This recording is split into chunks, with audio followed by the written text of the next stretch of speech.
திருவள்ளுவரின் வழியில் வாழ்ந்து வாழ்வின் உன்னத நிலையினை அடைய திருக்குறளோடு நாம் என்னும் இந்த நிகழ்விலே இணைந்திருக்கின்ற உங்கள் அனைவருக்கும் முதற்கண் வணக்கம்.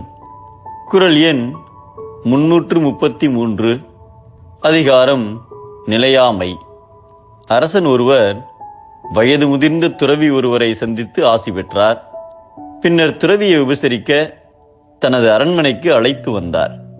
சுற்றியிருந்த நிலம், வயல்வெளி, அரண்மனை ஆகியவற்றை பெருமையுடன் காட்டி, இவை அனைத்தும் என்னுடையது சுவாமி என்று கூறினார். இதை கேட்ட துறவி, 50 வருடத்திற்கு முன் ஒருவர் என்னை இங்கே அழைத்து வந்து இவையெல்லாம் தன்னுடையது என்று சொன்னாரே என்றார். அதற்கு அரசர், அவர் எனது தாத்தாவாக இருக்கும் என்றார். பிறகு மீண்டும் துறவி, 20 வருடங்களுக்கு முன் வேறு ஒருவர் இவையெல்லாம் என்னுடையது என்று கூறினாரே என்று கேட்டார். அவர் எனது தந்தையாக இருக்கும் என்றார் அரசர். அந்த இருவரும் எங்கே என்றார் துறவி.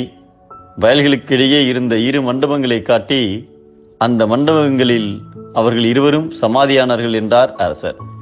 இந்த நிலம், வயல்வெளி, அரண்மனை அனைத்தும் தன்னுடையது என்று சொந்தம் கொண்டாடியவர்கள் நிலத்திற்கு அடியில் சென்று விட்டார்கள். ஆனால் அவர்கள் என்னுடையவை என்று கூறிய இந்த நிலங்களெல்லாம் அப்படியே இருக்கின்றன.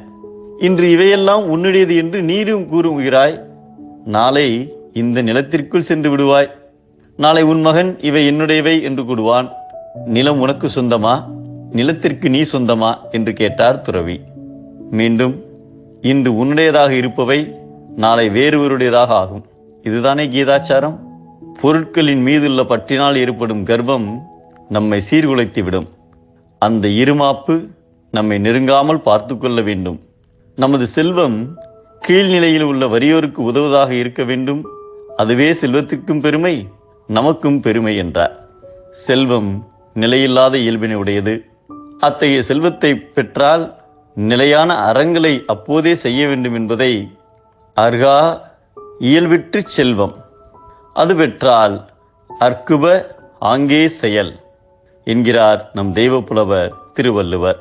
செல்வத்தை தனக்கென சேர்த்தால் துன்பம், செல்வத்தில் பிறருக்கும் கொடுத்தால் இன்பம்.